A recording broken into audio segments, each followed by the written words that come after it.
America ने कई कुकर्म किए हैं। CIA tried it's best for regime change in India. यानी CIA एक तरह से डीप स्टेट की तरह काम करता है दूसरे देशों में।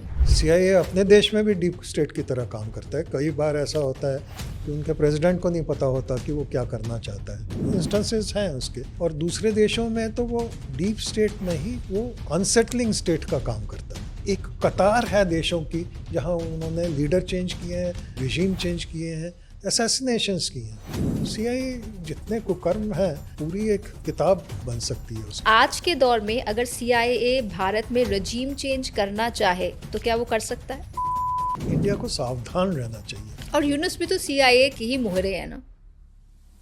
क्योंकि दो चिकन स्नेक हैं, एक जम्मू के नीचे वाली और एक सिलीगुड़ी कॉरिडोर जिसको कहते हैं। स्ट्रेटेजिक कम्युनिटी में सोच है कि हो सकता है एक दिन ऐसा आए पाकिस्तान, बांग्लादेश और चाइना मिलके सिलीगुड़ी कॉरिडोर को अटैक करें और ले लें, बिकॉज रास्ता छोटा है। कश्मीर में हमने बहुत गलतियां, अनगिनत गलतियां, कश्मीर में तो एक से लेके आखिर तक पंडित नेहरू ने गलतियां तो उन्होंने माना भी, पार्लियामेंट में माना। कश्मीर का मुद्दा आज ऐसा नहीं होता जो हम आज झेल रहे हैं अगर सरदार पटेल पहले प्रधानमंत्री होते तो। कश्मीर का मुद्दा शायद दूसरा रुख लेता।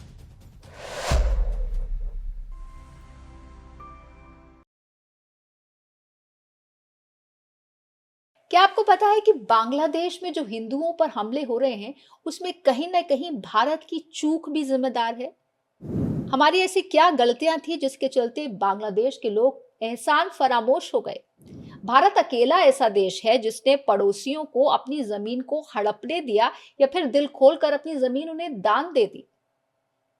भारत की तस्वीर और तकदीर कैसे अलग हो सकती थी अगर सरदार पटेल देश के पहले प्रधानमंत्री होते? क्यों आने वाले समय में भारत और चाइना के बीच जंग हो सकती है?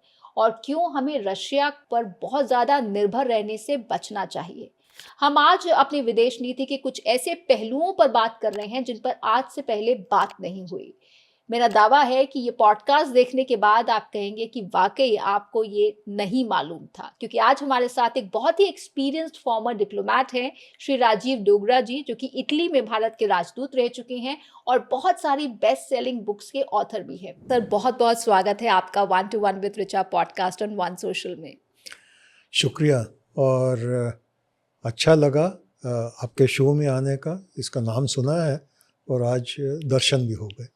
Thank you sir. बांग्लादेश में हिंदुओं पर काफ़ी हमले हो रहे हैं, टारगेटेड किलिंग्स हो रही हैं, जिंदा जलाया जा रहा है।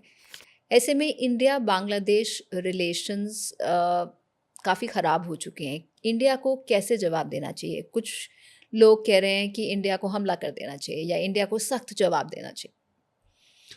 देखिए, हर दूसरे दिन तो नहीं हमला करना चाहिए और हर दूसरी बात पे हमला नहीं करना चाहिए। वो तो ट्रम्प की तरह हो जाएगा कि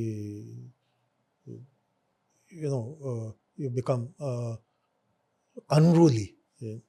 वो इंडिया का तरीका नहीं है।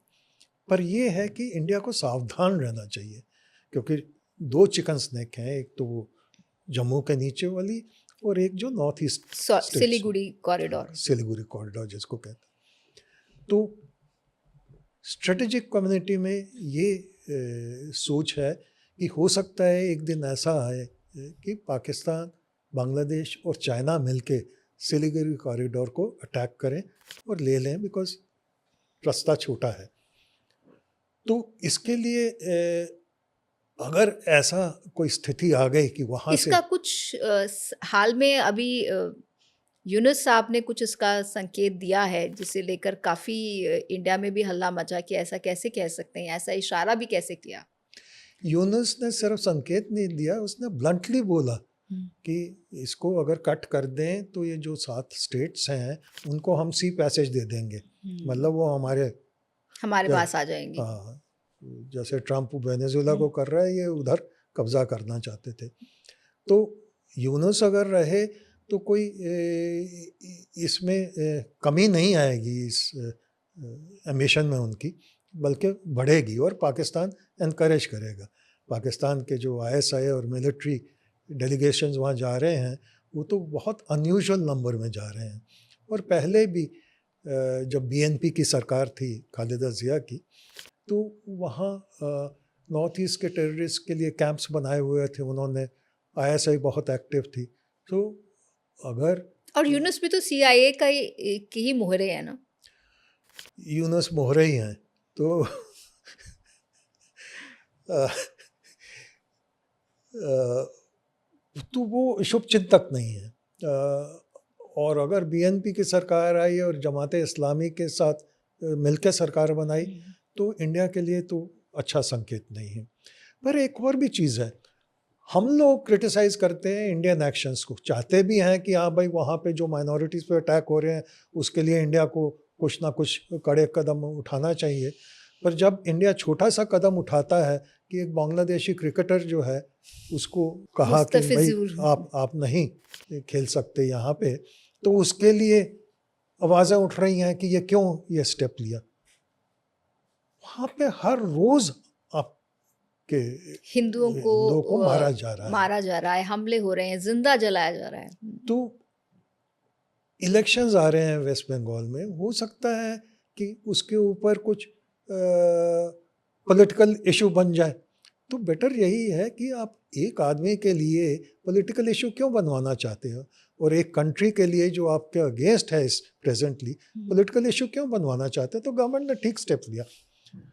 अब दूसरी बात यह है कि बांग्लादेश का रिएक्शन देखिए, उन्होंने आव देखा ना ताव देखा, पाकिस्तान की बिल्कुल वो फोटोकॉपी करके कहा कि हमको यहाँ पे नहीं अब खेलना है, हमको श्रीलंका में खेलना है जो भी वर्ल्ड कप हो रहा है। तो उसके ऊपर अगेन लोग कह रहे हैं कि ओ देखो क्यों बांग्लादेश ने ये कह दिया, हमको माफ़ी मांगनी चाहिए। क्यों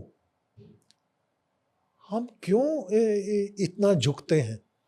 अगर उन्होंने ये कहा है कि हमको वर्ल्ड कप में इंडिया में नहीं खेलना, तो मेरे हिसाब से हमको ICC में, after all 80% of ICC's revenue India से जाता है, और बांग्लादेश और पाकिस्तान, हमारी जो क्रिकेट की रेवेन्यू है इंडिया के इंटरनली वो 2 बिलियन के आसपास है, इनकी 50 मिलियन है, उसमें भी काफ़ी जो हमारा पैसा जाता है। तो हमको तो ये चाहिए कि एक नई लीग शुरू करनी चाहिए वर्ल्ड कप के लिए, जिसमें बांग्लादेश और पाकिस्तान ना हो, ये अपने आप में खेलते रहे। तो ये मैसेज जाएगा एज ए स्ट्रॉन्ग कंट्री। अब देखिए अमेरिका जो हर जगह सैंक्शन वैंक्शन लगा देता है, 11,000 एंटिटीज और स्टेट्स पे इन्होंने सैंक्शन लगाई हुई है आज के डेट में, 11,000। हम छोटे से बांग्लादेश के आगे झुकते रहते हैं। तो unless we exhibit our resolve, मतलब अपना दृढ़ निश्चय नहीं अगर दिखाते, तो हमारे साथ ये खेलते रहेंगे। आई थिंक एक बड़ा इम्पॉर्टेंट पॉइंट है जो आपने बोला कि हम जब तक कड़ाई से पेश नहीं आएंगे या कोई सख्त एक्शन नहीं लेंगे तो हमारे साथ इस तरह का व्यवहार होता रहेगा। बांग्लादेश को लेकर आपको लगता है कि हमने कुछ गलतियां की हैं या हमें कुछ ऐसे कदम उठाने चाहिए थे जो नहीं हुए? नहीं, मैं ये नहीं सोचता कि हमने गलतियां की हैं। देखिए हर रिलेशनशिप में गलतियां तो दोनों तरफ से होती हैं, किसी से कम होती हैं, किसी से ज़्यादा होती हैं। पर बांग्लादेश के क्योंकि आपने सवाल उठाया, तो उनकी तबीयत ऐसी है कि तीस्ता का भी पानी मिलना चाहिए, गंगा का भी पानी मिलना चाहिए, इधर भी रूट हमारा फेवर होना चाहिए, ज़मीन भी दे दो। हमने कितनी ज़मीन दी हुई है बांग्लादेश को? कितनी ज़मीन दी हुई है हमने उनको? देखिए 2 टाइप की ज़मीन है, एक तो जो सी का था, तो एक आर्बिट्रेशन ट्रिब्यूनल हुआ था, हमने ना उसमें ना किए ना कुछ किया, सीधा कोई nearly 2 million square kilometers we've lost to Bangladesh. 2 million square kilometers of the sea boundary territory. Border में विलेजेस हैं जिसमें आदान प्रदान में we lost much more territory to Bangladesh. तो वो हुआ। अगर आप 5 चीज़ें बांग्लादेश को कहो, वो कहेंगे कि नहीं छठी भी चीज़ हमको चाहिए। उन्होंने कभी एक दिया है? कटोरा लेके हमेशा खड़े रहे। खड़े नहीं, कटोरा नहीं, वो आपके छाती के ऊपर नकेल कहते हैं ना, नकेल ठोक के वो कहते हैं अभी और दो। हमने उनसे कुछ मांगा है आज तक कभी? तो ये भी हमको सवाल करना चाहिए ना कि वन साइडेड रिलेशनशिप हम क्यों रखते हैं जिसमें हम ही देते रहते हैं। तो कई लोग कहते हैं कि नहीं नहीं नहीं, ये भी आप ना कहिए कि हमने उनको एड दिया, आप ये कहिए कि हम पार्टनर हैं। अरे हम पार्टनर क्यों हैं? हमने एड दिया तो कहेंगे कि एड दिया। और इंडिया की एड के बगैर, इंडिया के सस्ते सप्लाईज के बगैर बांग्लादेश वहाँ नहीं पहुँच सकता था। जो ग्रोथ कुछ समय पहले तक हुई थी, अब तो नहीं है, लेकिन शेख हसीना के वक्त पर बांग्लादेश ने बहुत अच्छी ग्रोथ की और उसमें इंडिया का एक बहुत बड़ा रोल था। क्या ये सही है? बिल्कुल सही है। उसका आपने जैसे कहा कि अब ग्रोथ नहीं है, क्यों हुई कम? क्योंकि इंडियन मार्केट डिनाई हो गया, इंडियन पैसेज डिनाई हो गया, और अपने एक्शन से, बांग्लादेश अपने एक्शन से अपने आप को डिनाई कर रहा है, अपने आप को वंचित कर रहा है। पाकिस्तान भी यहाँ पर अब एक बहुत बड़ा रोल बांग्लादेश के अंदर निभा रहा है और वो इंडिया के खिलाफ बांग्लादेश को यूज कर रहा है। देखिए, यही सबसे अफसोसजनक बात है कि पब्लिक मेमोरी इतनी शॉर्ट होती है। अदरवाइज बांग्लादेश के लोगों को सोचना चाहिए, और इसमें हमारी भी गलती है। अगर अमेरिका होता, वो हर रोज़ कुछ ना कुछ या किताबें निकलवाता या फिल्म बनाता कि देखो हमने कितना किया 71 में। हम जो हैं 71 में करके अपना चुप करके बैठ गए कि ठीक है, silence should be golden. Silence is not golden in diplomacy. You must remind people that 3 million Hindus and Muslims were killed, slaughtered by Pakistan army. Innumerable number of women were raped. और जो सड़कों पे, ढाका की सड़कों पे जो barriers थे, वो स्टील बैरियर्स या वुडन बैरियर्स नहीं थे, लोगों की लाशों के बैरियर्स थे। जितना इन्होंने जुल्म किया बांग्लादेश पे, वो तो मतलब उसका पैरेलल सिर्फ हिटलर का जो होलोकॉस्ट था, शायद वो भी नहीं था, क्योंकि 3 मिलियन तो उसने भी नहीं मारे थे।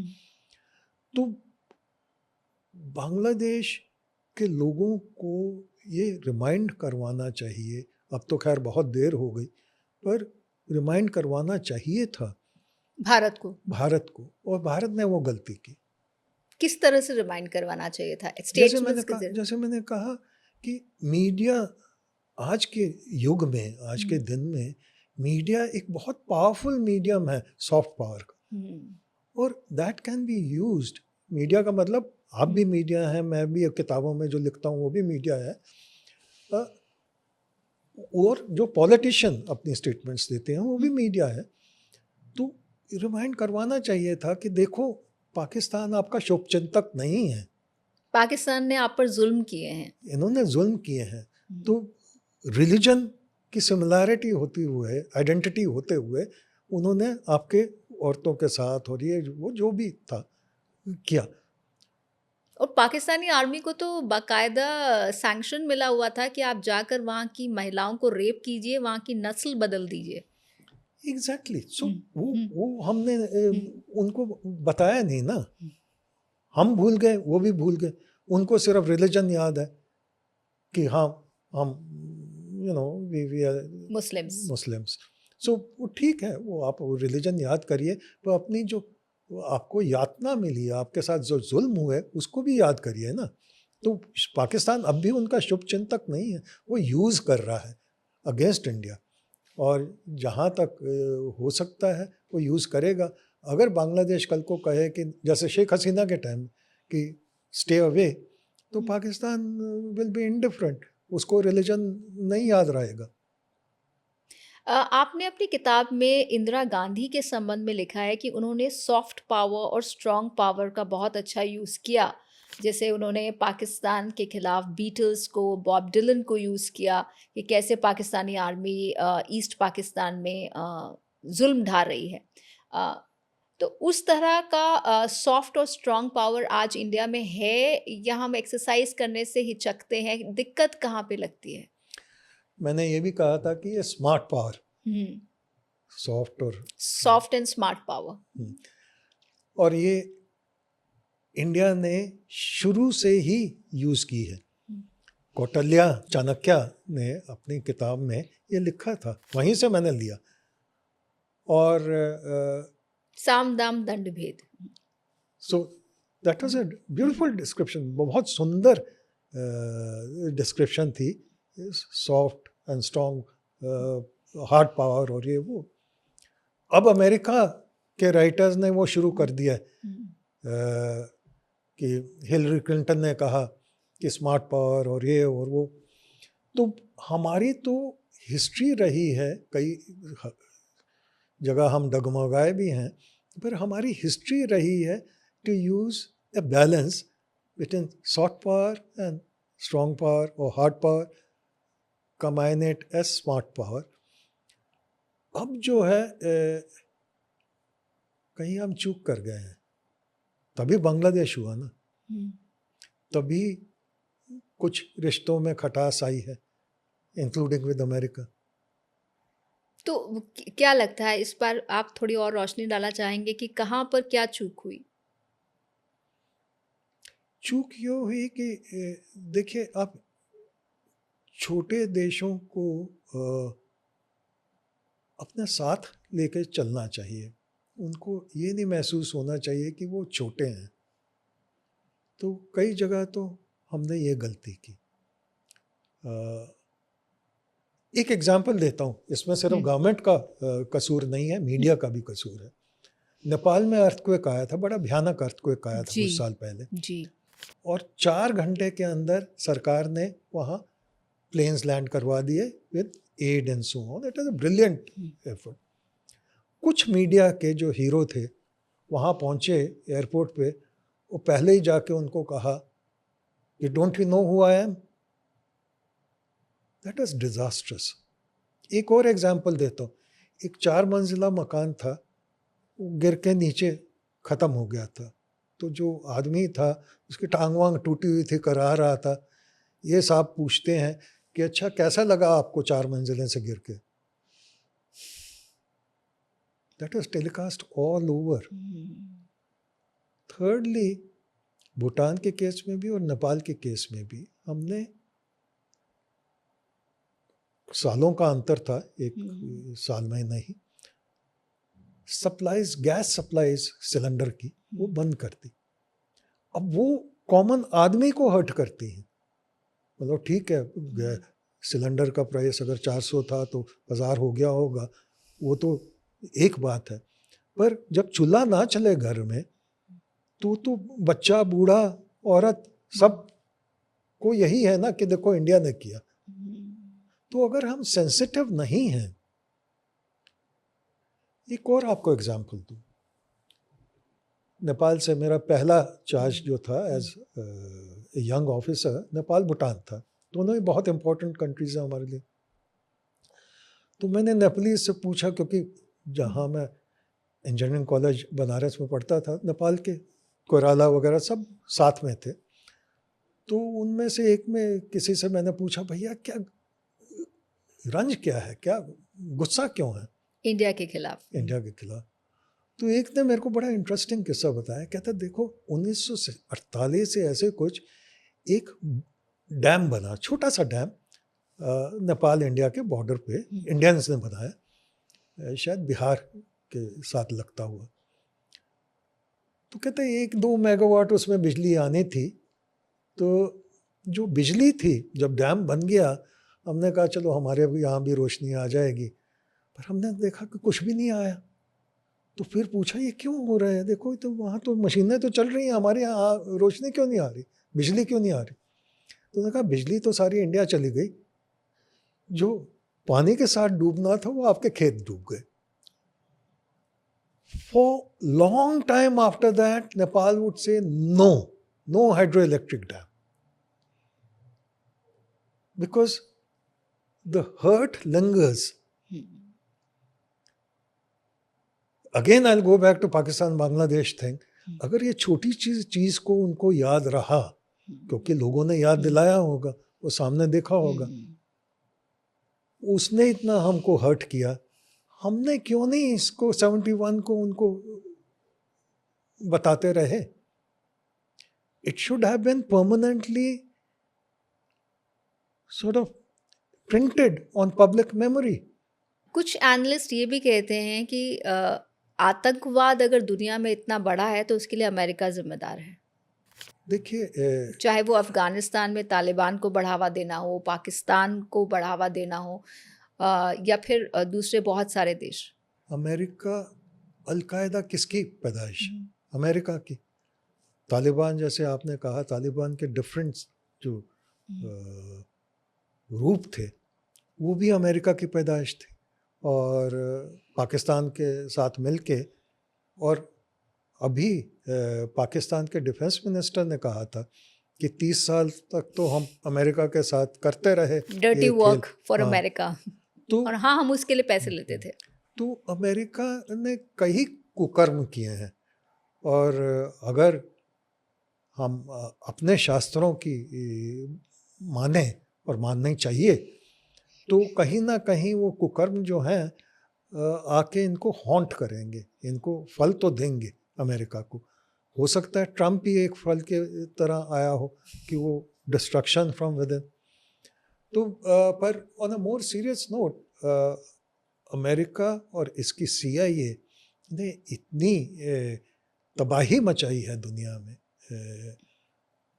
फॉर एग्जांपल, वेनेजुएला की आपने बात शुरू की थी। वेनेजुएला से 100 टन हीरोइन कुछ साल पहले आई थी अमेरिका, और किसने करवाई थी? CIA ने। उन्होंने एक जनरल, वेनेजुएलन जनरल को साथ में मिलाया और एक ग्रुप बनाया, और उनका काम यही था कि ये 100 टन को अमेरिका पहुंचाना है। किस लिए पहुंचाना है ये तो मेरे को नहीं पता, पर ये CIA का काम था। तो CIA ऐसे कई चीज़ें करता रहा है कि लीडर्स को पॉइजन करना, वो रिजीम चेंज करना। कितनी कंट्रीज़ में तो रिजीम चेंज किया, ईरान से लेके इराक तक, और कई कई कंट्रीज में, लिबिया, कई हैती, कई बहुत देशों सारी को जगह। तबाह किया है, कई देश की जनता को सताया है इन्होंने। जब हम CIA के डर्टी ऑपरेशंस की बात करते हैं तो इंडिया में कुछ ऐसे ऑपरेशन CIA ने किए जिनकी चर्चा नहीं हुई।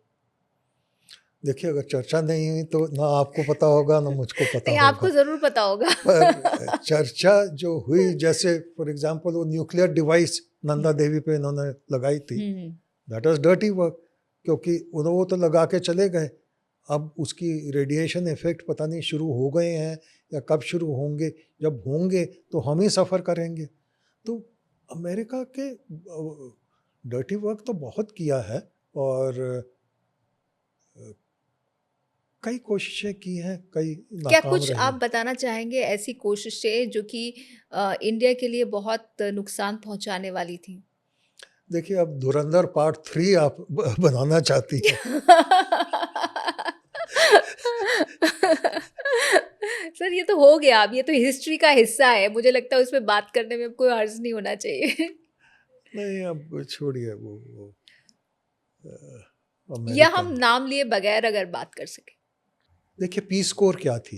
हम्म, जो पीस कोर एक 60s और 70s में इतनी पॉपुलर हुई, it is nothing but CIA operation, and CIA tried it's best. कुछ तो हमारे लीडर्स के ऊपर भी बातें उठती थी, पर CIA tried it's best for regime change in India. Fortunately Indian political system जो था वो इतना मजबूत था इन 60s और 70s through out. Through out. I mean, who knows, they may be trying their best even today. मतलब ये मैं एक्चुअली, मेरा अगला सवाल यही था कि क्या CIA मैं अभी एंटिसिपेट कर रहा था। कि क्या CIA अभी भी भारत में रजीम चेंज की कोशिश कर रहा होगा? क्योंकि कुछ एनालिस्ट ने ये भी कहा, जो अभी हमने बात की शंघाई SCO मीट की, कि उस वक्त जो पुतिन और हमारे प्रधानमंत्री की जो कार में गुफ्तगू हुई वो एक सामान्य गुफ्तगू नहीं थी, और वहाँ पर प्रधानमंत्री मोदी पर अटैक हो सकता था, और पुतिन ने उन्हें बचा लिया, और इसमें अमेरिका का भी हाथ था, कुछ लोगों का ऐसा भी कहना। देखिए, अमेरिका चाइना में तो नहीं कर सकता, अभी उसकी इतनी क्षमता नहीं है कि किसी लीडर को वहाँ क्षति पहुँचाए, हार्म पहुँचाए। पर जैसे आपने कहा कि कार में बिठाना, रुकना, पहले 10 मिनट रुके, वेट करते रहे प्राइम मिनिस्टर मोदी के लिए, फिर उसके बाद 45 मिनट के करीब बात की, फिर जब होटल पहुँचे तब भी नहीं उतरे कार से, कार में बातें करते रहे। तो ये कोई नॉर्मल तरीका नहीं है. In fact it was an extraordinary gesture on the part of Putin, और certainly to convey something very very important. क्या वो अमेरिकन प्लान्स के बारे में था या किसी और चीज़ के बारे में था, ये कहना मुश्किल है. पर हो सकता है अमेरिका के बारे में हो. यानी सीआईए एक तरह से डीप स्टेट की तरह काम करता है दूसरे देशों में. CIA अपने देश में भी डीप स्टेट की तरह काम करता है. कई बार ऐसा होता है कि उनके प्रेसिडेंट को नहीं पता होता कि वो क्या करना चाहता है, और इंस्टेंसेस हैं उसके. और दूसरे देशों में तो वो डीप स्टेट नहीं, वो अनसेटलिंग स्टेट का काम करता है. और अभी जैसे हमने बात की कि एक कतार है देशों की जहां उन्होंने लीडर चेंज किए हैं, रिजीम चेंज किए हैं, असैसिनेशंस किए हैं. तो CIA जितने कुकर्म हैं वो पूरी एक किताब बन सकती है उसके क्या लिए. इंडिया में भी असैसिनेशन के अटेम्प्ट किए होंगे या जो हुए हैं, क्या उसमें सीआईए का हाथ हो सकता है? अब देखिए, आप मिसेस गांधी और राजीव गांधी की तरफ इशारा कर रही हैं, तो अभी तक तो वो गुत्थी सॉल्व नहीं हुई है कि मिसेस गांधी को ISI ने का हाथ था या CIA का हाथ था. पर कोई एक्सटर्नल एजेंसी का तो था, क्योंकि वरना जो एक उनमें जो असैसिन था वो सीधा जाके वाघा बॉर्डर या नहीं पहुंचता, और उसके बाद कहाँ चला गया पता नहीं. तो कोई ना कोई एक्सटर्नल एजेंसी सर्टनली इन्वॉल्व थी. राजीव गांधी के टाइम में भी LTTE के पकड़े गए लोग, तो उनका किसके साथ कनेक्शन था? हो सकता है ISI के साथ हो सकता है CIA के साथ हो, और क्यों था ये कहना मुश्किल है. पर दोनों लीडर्स इम्पोर्टेंट स्ट्रॉन्ग लीडर्स थे इंडिया के लिए, मिसेस गांधी और राजीव गांधी. तो हो सकता है कि कुछ लोगों को पसंद ना आया हो. ऐसे स्ट्रॉन्ग लीडर प्रधानमंत्री मोदी भी हैं. नहीं, वो स्ट्रॉन्ग लीडर्स तो हैं, पर अब हमारी जो स्ट्रेंथ है, चाहे SPG हो, NSG हो, और बाकी जो एजेंसीज हैं, वो भी बहुत स्ट्रॉन्ग हैं. यानी आज के दौर में अगर सीआईए भारत में रजीम चेंज करना चाहे तो क्या वो कर सकता है? मुश्किल है, क्योंकि इंडिया जो है अब now it is on the verge of being considered as super power.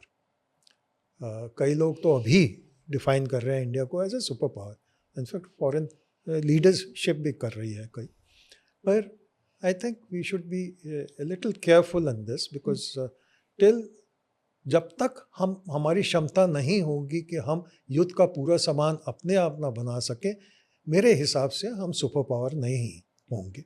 जब हम वो कर लें और इकोनॉमिकली इतने स्ट्रांग हो जाएं कि अगर बाहर से कभी युद्ध की स्थिति हो या वैसे कोई आर्थिक संकट हो दुनिया में, तो हमको उसका असर ज़्यादा ना पड़े, तब हम सुपर पावर होंगे. आपने प्रिंट में वॉर टाइम में कॉलम में लिखा कि इंडिया चाइना वॉर हो सकती है. आपको ऐसा क्यों लगता है?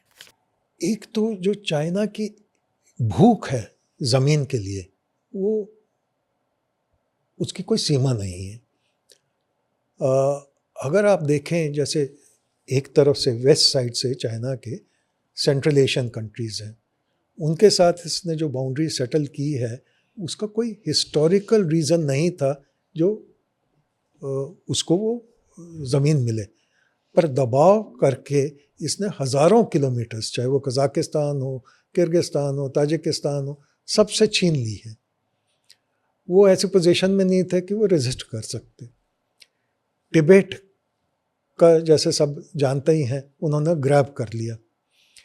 इसी तरह आप देखें कि समुद्र में, चाहे वो इंटरनेशनल अवार्ड फिलीपींस को मिला, ये जाके वो आइलैंड को कब्जा कर रहे हैं. जापान के साथ भी वो कहते हैं आइलैंड जो है हमारे हैं. तो इंडिया के साथ दो रीज़न है कि वॉर या वॉर टाइप स्थिति हो सकती है. अक्साई चिन तो उन्होंने पहले ही ले लिया, 38,000 किलोमीटर.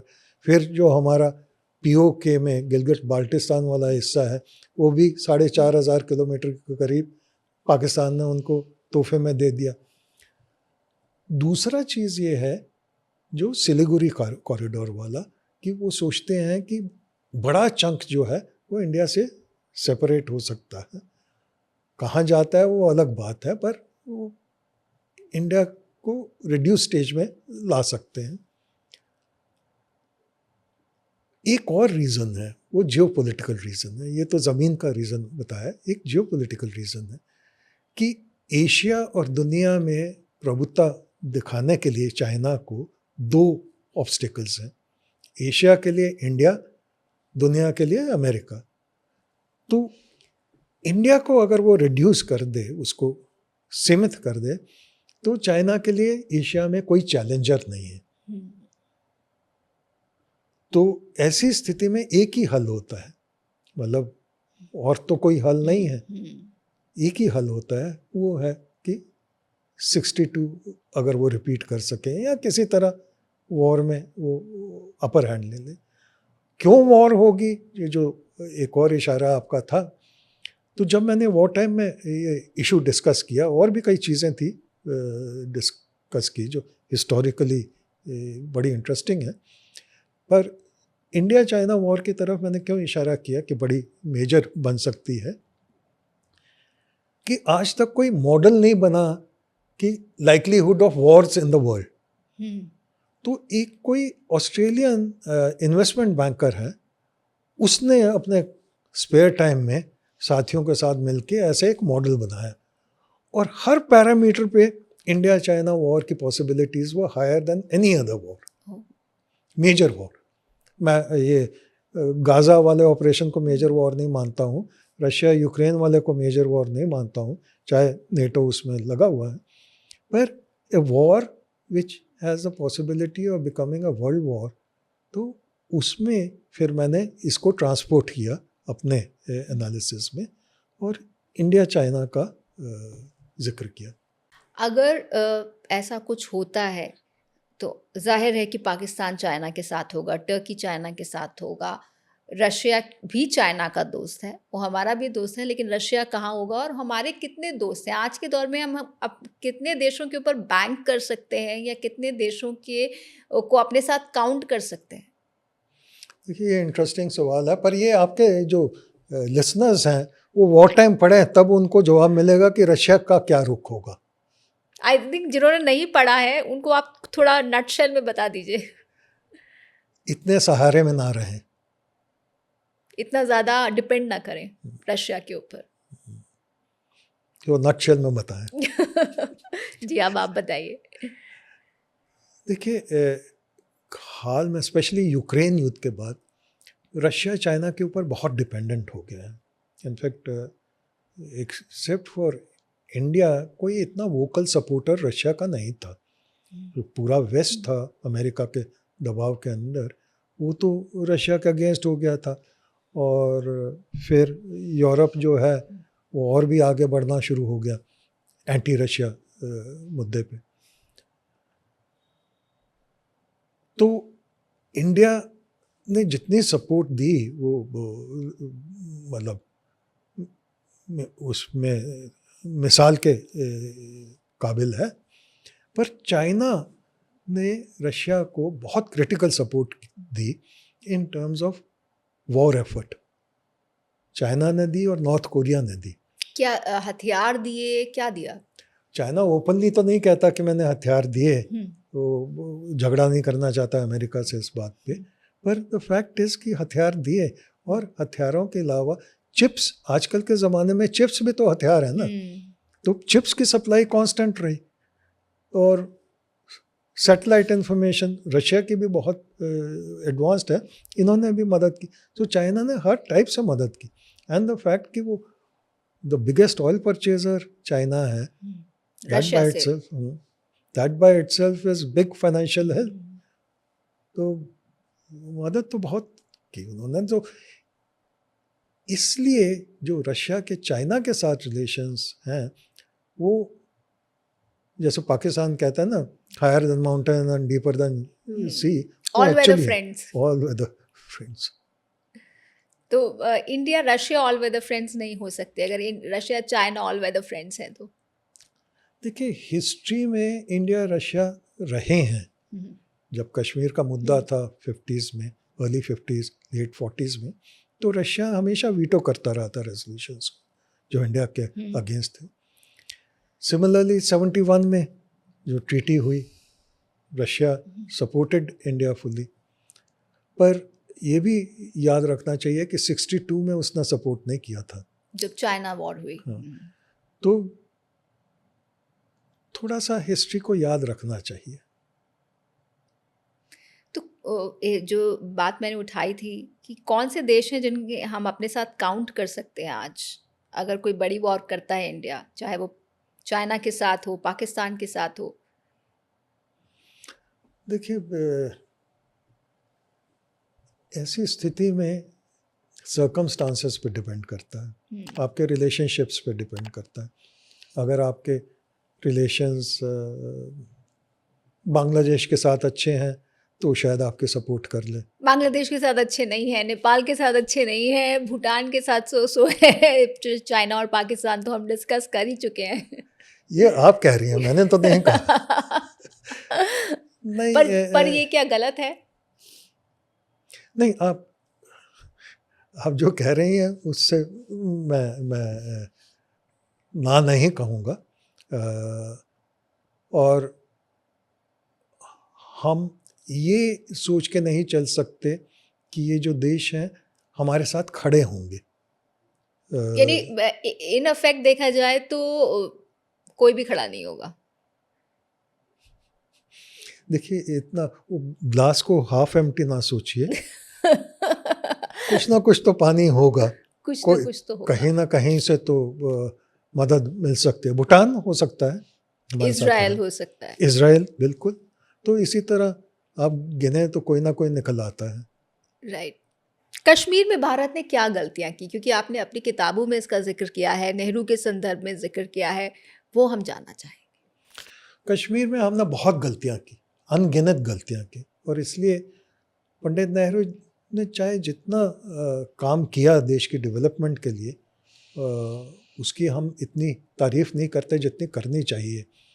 पर कश्मीर, और भी कई गलतियां की, पर कश्मीर में तो एक से लेके आखिर तक पंडित नेहरू ने गलतियां ही गलतियां की, और उन्होंने माना भी। मैंने वेयर बॉर्डर्स बिलीव में लिखा भी है, पार्लियामेंट में माना। यूएन में नहीं जाना चाहिए था। आफ्टर ऑल क्या ज़रूरत थी यूएन में जाने की? कश्मीर का मुद्दा हमें यूएन में नहीं लेके जाना चाहिए था। नहीं लेके जाना चाहिए था, जब आपको पता था कि इंग्लैंड हमारे अगेंस्ट है। सर से चोटी तक, सर से पैर तक वो हमारे अगेंस्ट है।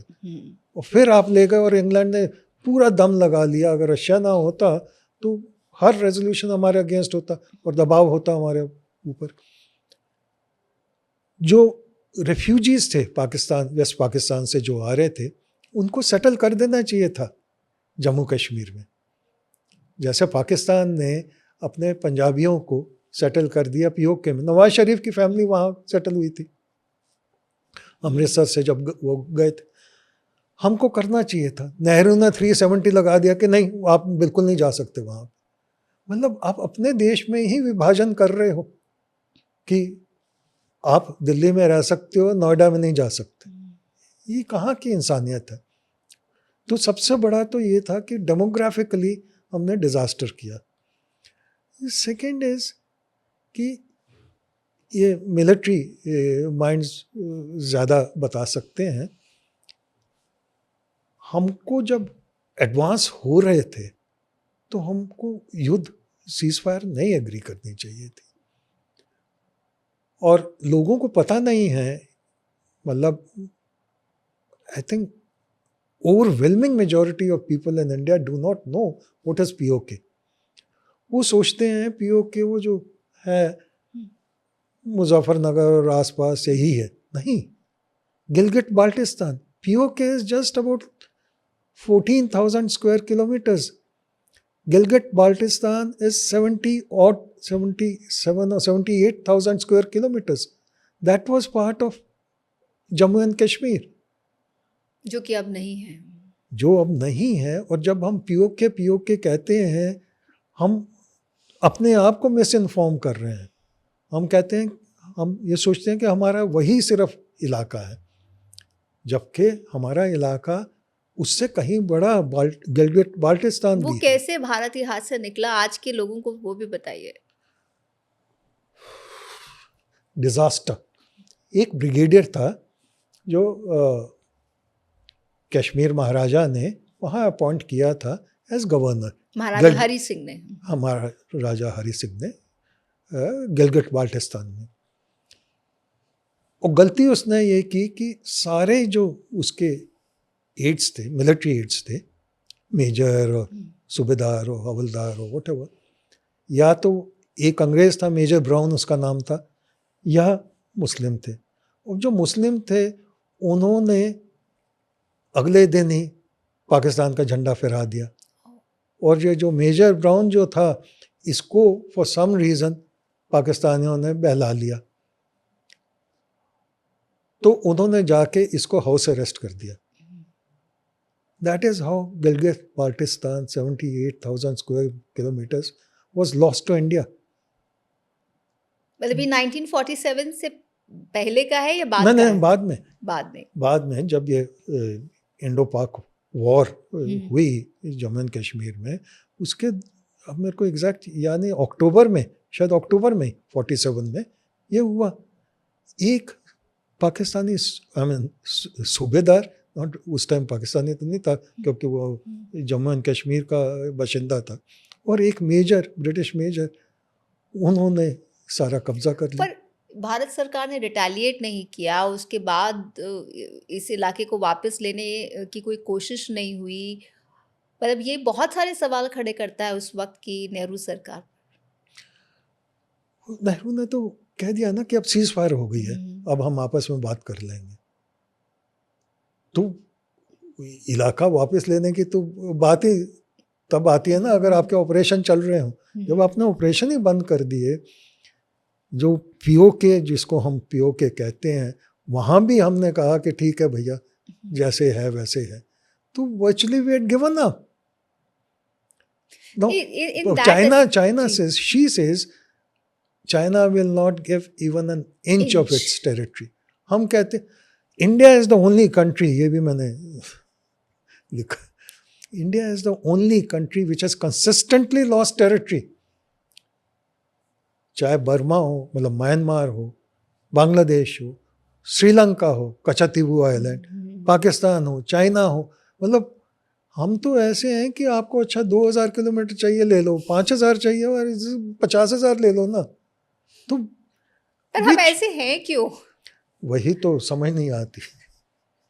हम इतने जेनरस क्यों हैं कि हम अपने इंटरेस्ट के बारे में नहीं सोचते? Even Indira Gandhi, who was otherwise so good, Katchatheevu island उन्होंने गिफ्ट कर दिया श्रीलंका को।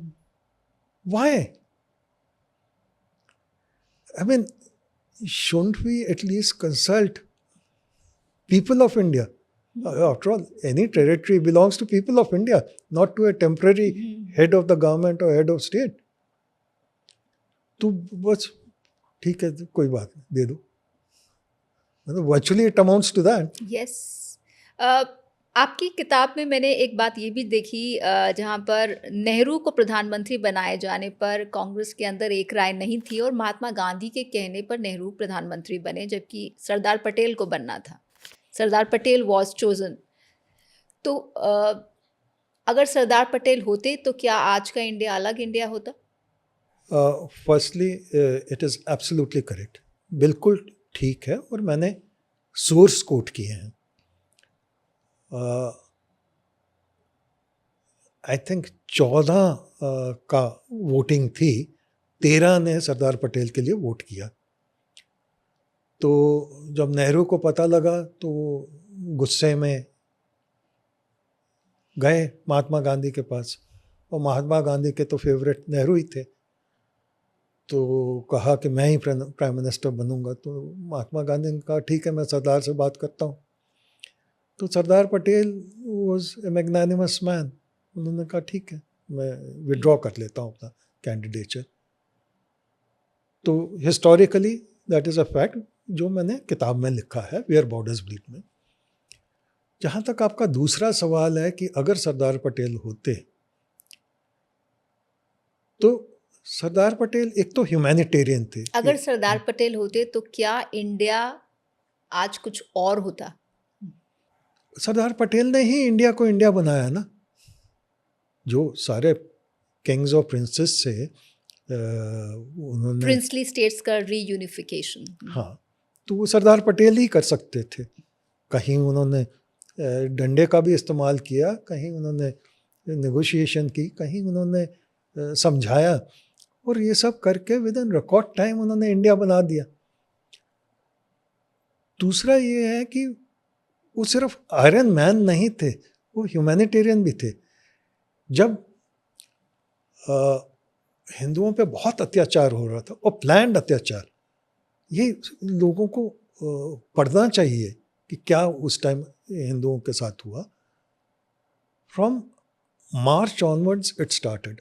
एक्चुअली उससे पहले भी एक डायरेक्ट एक्शन जो कलकत्ता में हुआ था, इतने हिंदुओं को मारा गया था, 46 में हुआ था ये, कि वल्चर्स इतना मांस खा रहे थे हिंदुओं का कि उसके बाद वो उड़ नहीं सकते थे। ये मार्गरेट बुक वाइट ने, ये एक अमेरिकन फोटोग्राफर जो उस टाइम फोटोग्राफ कर रही थी कलकत्ता में, उसने लिखा था, और जिसका मैंने जिक्र किया है किताब में। तो 47 में जो हुआ, बहुत प्लान वो अत्याचार था। इनफैक्ट कुछ इंसिडेंट्स मैंने अपने नॉवल में लिखे हैं। सेकंड नाइट नॉवल है मेरा। मेरी बेटी का एक नॉवल है, पहला उनका जो नॉवल था, वेयर द रिवर पार्ट्स, उसमें उन्होंने बताया है ये सारा किस्सा। तो जब ट्रेन से ट्रेन भर के आ रही थी, खून से लथपथ होके आ रही थी, तो फिर वहाँ जो हिंदू बचे हुए थे, उन्होंने एक मैसेज भेजा अमृतसर में कि इंडियन जो मेन है वो चूड़ियाँ पहन लें। So this was in sometime in July, और वो आंखों से भी देख रहे थे कि क्या अत्याचार हो रहा है पाकिस्तान में क्या अत्याचार हो रहा है, क्योंकि ट्रेन आ रही थी और रेडियो पे भी खबरें आ रही थी, और ब्रिटिश उसमें knew all along. In fact British ने अपने फोर्सेस रिड्यूस कर दिए थे, माउंटबेटन शिमला पहुंच गए थे छुट्टी मनाने। तो जुलाई में रिटेलिएटरी अटैक्स हुए अमृतसर और पंजाब के और जगह में। तो सरदार पटेल को जब पता लगा, नेहरू ने भी कहा होगा, तो वो अमृतसर गए। अगस्त की बात है, तो 1 महीना सिर्फ हमारे तरफ से हुआ। तो गए और उन्होंने अपील की हिंदू सिख लीडर्स को कि आप ये बंद करिए। With in a day it stopped. So Sardar Patel was also humanitarian. जो मैं कह रहा था ना कि वो सिर्फ आयरन मैन नहीं थे, वो दर्द भी समझते थे और उस पर रिस्पॉन्ड करते थे। वो मतलब सेक्टेरियन नहीं थे, there was a secular side to him also। तो सरदार पटेल अगर होते तो देश का रूप और होता, पर दिस डज नॉट मीन कि नेहरू ने कुछ नहीं किया। पर कश्मीर का मुद्दा आज ऐसा नहीं होता जो हम आज झेल रहे हैं, अगर सरदार पटेल पहले प्रधानमंत्री होते तो। कश्मीर का मुद्दा शायद दूसरा रुख लेता। जिस तरह से पाकिस्तान का रवैया रहा है, और पाकिस्तान की भी इतनी हिमाकत नहीं होती कि वो आज जिस स्थिति में है, और जो इंडिया पाकिस्तान रिलेशंस का हश्र है वो शायद अलग होता। सरदार पटेल इमीडिएटली, जो नेहरू सोचते थे कि, क्योंकि तभी से उन्होंने, पाकिस्तान ने तो हरकतें शुरू कर दी थी टेरर की भी। जो कश्मीर पे अटैक हुआ वो अलग बात है, टेरर की एक्टिविटीज़, हमारे सोल्जर्स को भी ड्रैग किया गलों में रस्सियाँ बांध के। तो नेहरू ने लिखा, जो मैंने वो भी मैंने काफ़ी डिस्क्राइब किया है, कि how long can we tolerate this, there comes a time when we must take action. फिर उसके बाद चुप करके बैठ गए। सो सरदार पटेल नहीं बैठते। तो जो टेरर का जो उनको स्वाद लग गया था ना पाकिस्तान को, वो उसी टाइम ख़त्म हो जाता। फॉरेन पॉलिसी में इंडिया ने अभी तक कुछ कामयाबी हासिल की हैं, कुछ प्रधानमंत्रियों ने अपनी छाप छोड़ी है, लेकिन अगर हम मौजूदा प्रधानमंत्री की बात करें तो आप उनकी फॉरेन पॉलिसी को कैसे देखते हैं? वो तो मैंने इंडियाज़ वर्ल्ड में काफ़ी एक पूरा चैप्टर लिखा है। प्राइम मिनिस्टर मोदी जो देखिए 14 प्राइम मिनिस्टर्स हमारे रहे हैं, मैंने 8 चुने थे जिन्होंने सिग्निफिकेंट कंट्रीब्यूशन की है। तो लेटेस्ट तो खैर प्राइम मिनिस्टर मोदी ही हैं, तो उनके बारे में लिखा है। लेकिन आपको लगता है कि क्या वो इस वक्त दबाव में हैं अमेरिकी सैंक्शंस को लेकर और इंटरनेशनल रिलेशंस में जो कुछ भारत की स्थिति है उसे लेकर? देखिए दबाव में तो हैं, उसमें कोई दो राय नहीं हो सकती।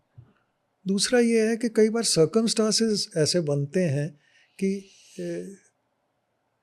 वो एक पुरानी कहावत है कि मदद खुदा अपना आप, जो खुद की मदद करते हैं ईश्वर उसकी मदद करता है। हाँ, something like that.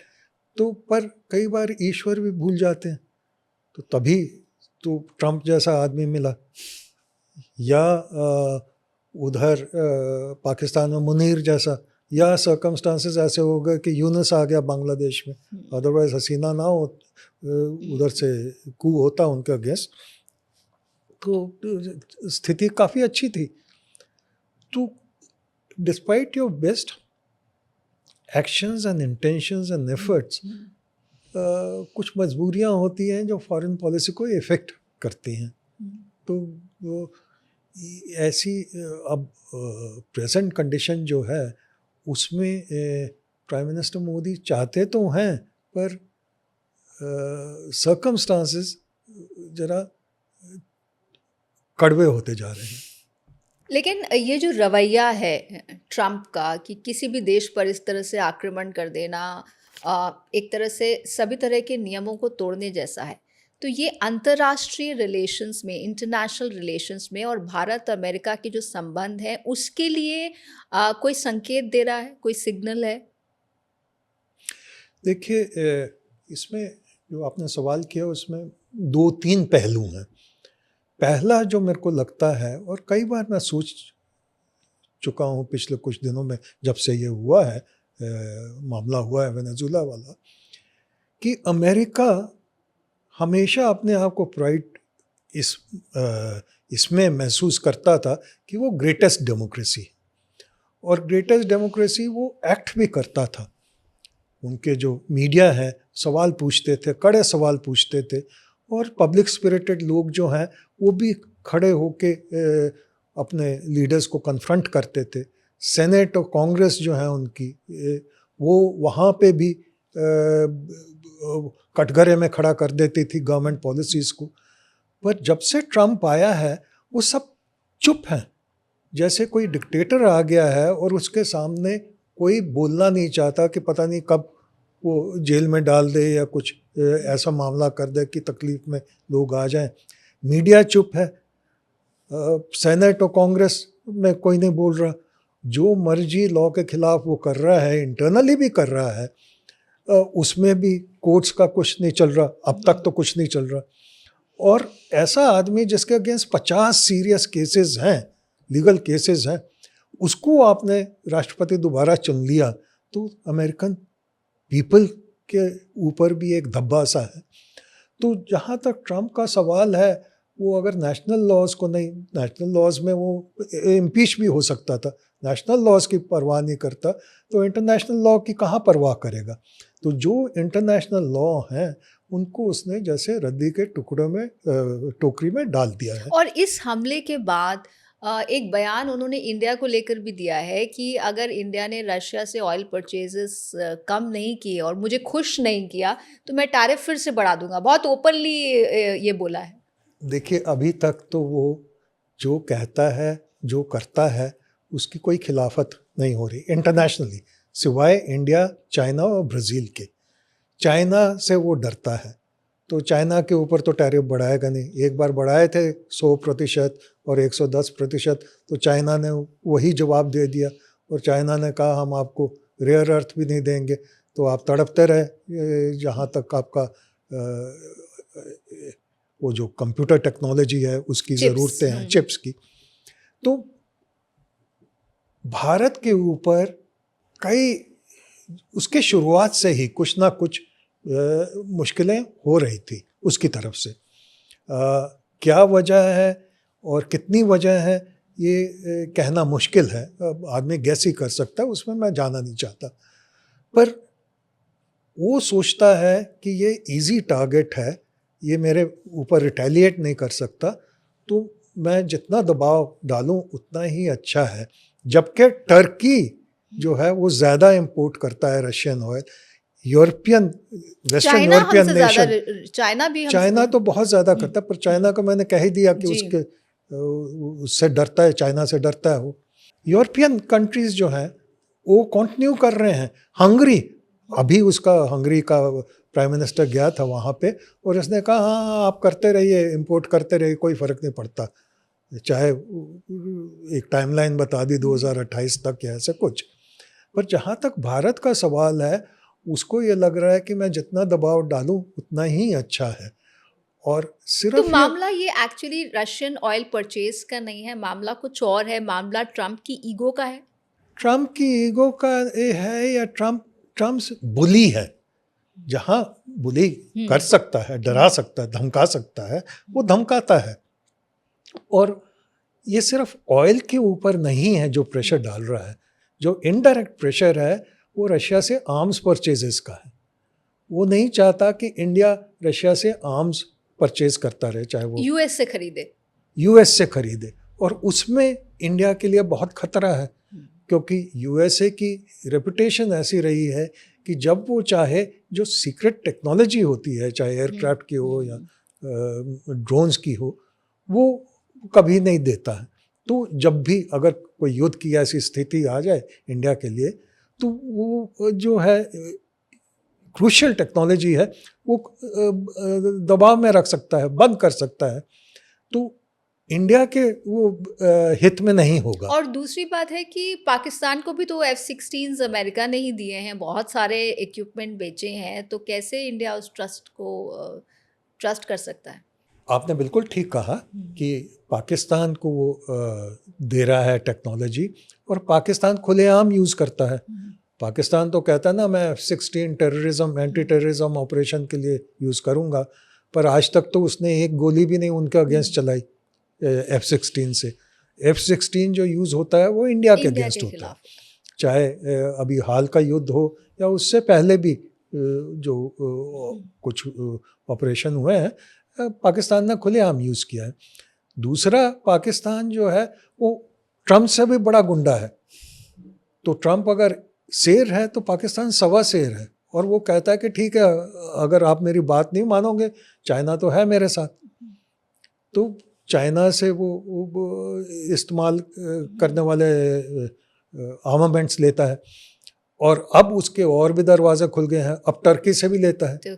Turkey is becoming a major armament manufacturer, और टर्की चाहता है कि जितना हो सके मैं पाकिस्तान को हथियार दूं। और कई रिपोर्ट्स हैं कि बॉर्डर के पास ड्रोन फैक्ट्री भी उन्होंने लगा दिया पाकिस्तान में, टर्की वालों ने। सो पाकिस्तान के कई दरवाजे खुले हैं। अनफॉर्चुनेटली इन कंपैरिजन इंडिया के इतने, हम चाइना से तो नहीं ले सकते, ना ही हम टर्की से ले सकते हैं, और अमेरिका अनट्रस्टवर्दी है। और स्पेशली ट्रम्प जैसा आदमी अगर राष्ट्रपति है वहाँ, तो अगले 3 साल तो बिल्कुल ही भगवान भरोसे है, या भगवान भरोसे या ट्रम्प भरोसे। और फिर बचा कौन? फ्रांस और रशिया। रशिया, क्योंकि फ्रांस की इतनी मैन्युफैक्चरिंग कैपेसिटी नहीं है, लिमिटेड है, और फ्रांस वैसे भी डरता है अमेरिका से। इनफैक्ट अगर देखा जाए तो यूरोप के सारे देश आजकल जो हैं वो ऐसे बैठे हुए हैं जैसे क्लासरूम में कोई एरेंट चाइल्ड हो ना, और टीचर के सामने चुप करके बैठता है, मॉनिटर टाइप। हाँ, तो वो ये फ्रांस, इंग्लैंड और जर्मनी में अब क्षमता नहीं रही है as a power. Super power की तो मैं बात ही नहीं कर रहा, as a middle power also. Sir, यहाँ वेनेजुएला पर जो ट्रम्प ने हमला किया, उसके लिए सिर्फ ऑयल ही एक रीज़न है, क्योंकि ऑयल का बहुत बड़ा भंडार है वेनेजुएला में, या कोई और रीज़न भी आप देखते हैं? क्या यहाँ पर भी ट्रम्प की पर्सनल ईगो थी? नहीं, वेनेजुएला पर्सनल ईगो थी वो तो मेरे को पता नहीं, ईगो तो उसकी बहुत क्योंकि ये कुछ लोगों का ये भी एनालिसिस है कि क्योंकि राष्ट्रपति मादुरो ने डांस किया और वो खिल्ली उड़ा रहे थे ट्रम्प की, इस वजह से उसके बाद सबक सिखाने के लिए ये एक्शन हुआ। कुछ लोगों का ऐसा भी मानना है। हिस्ट्री में ऐसी कई एग्जाम्पल्स हैं और रिसेंट अमेरिकन एग्जाम्पल मैं आपको देता हूँ। पहली गल्फ वॉर जब हुई थी तो बुश सीनियर प्रेसिडेंट थे राइट। और सद्दाम हुसैन को काफ़ी चोट पहुंची उस पहली गल्फ वॉर में। तो जब वॉर ख़त्म हुई तो उनका जो सबसे बड़ा होटल है बगदाद में, वहाँ एंट्रेंस में उसने मैट एक बिछवा दी और जिसके ऊपर बुश की फ़ोटो थी। वो बुश की फ़ोटो जैसे ड्रैकुला होता है ना, वैसे बना के। तो मतलब आप या मैं अगर वो उस होटल में जा रहे हैं तो पहले अपने पाँव से, जूतों से वो फ़ोटो को दबाएंगे। तो जब बुश जूनियर बने प्रेसिडेंट तो सेकेंड गल्फ वॉर हुई जिसमें वो सद्दाम 2003 में जो इन्वेजन हुआ इराक का, तो कई ऐसे संकेत मिले, जैसे आप कह रही हैं ना अब ट्रम्प के बारे में, तो कई ऐसे संकेत मिले कि बुश जूनियर को बहुत गुस्सा था कि मेरे बाप की बेइज्जती हर रोज हो रही है। तो one of the causes, it may not be the entire cause, but one of the causes why Bush junior decided कि इनको सबक सिखाना है, वो मैट थी। तो अब पता नहीं ट्रम्प के बारे में जो आपने बात की वो सच है या नहीं है, पर ट्रम्प को मेन जो डिज़ायर थी, जो मेन इंस्टिगेशन थी इस वेनेजुएला ऑपरेशन के लिए, वो ये थी कि ऑयल जैसे आपने कहा और साथ में minerals, every type of mineral, whether it is rare earth, gold, silver, सब उस देश में है। तो ट्रम्प को उसका लालच था, अमेरिका के लिए नहीं, अपनी फैमिली के लिए। ओह, यानी अपने फाइनेंशियल इंटरेस्ट के लिए बेसिकली वेनेजुएला पर हमला किया ट्रम्प ने। बहुत बहुत शुक्रिया सर हमारे साथ इस बातचीत में शामिल होने के लिए और भारत की विदेश नीति पर और हिस्टोरिकली बहुत सारी बातें हमारे साथ शेयर करने के लिए, उन पर रोशनी डालने के लिए। मुझे यकीन है कि हमारी ऑडियंस को ऐसा बहुत कुछ जानने को मिला होगा जो कि वो नहीं जानते थे और उनको एक नया पर्सपेक्टिव भी मिला होगा। Thank you so much. Thank you, और आपके प्रोग्राम के लिए, आपके चैनल के लिए मेरी शुभकामनाएं। Thank you sir. मुझे एक बड़ी दिलचस्प बात आपके साथ शेयर करनी है। हमारे जितने भी व्यूअर्स हैं उनमें से ज़्यादातर 97% व्यूअर्स ने अभी तक हमें सब्सक्राइब नहीं किया है, और अगर आप हमें सब्सक्राइब करेंगे तो इससे हमारी हिम्मत और हौसला और बढ़ेगा आपके लिए और अच्छा और बेहतरीन कंटेंट बनाने में। So please share, like and do subscribe. Thank you so much.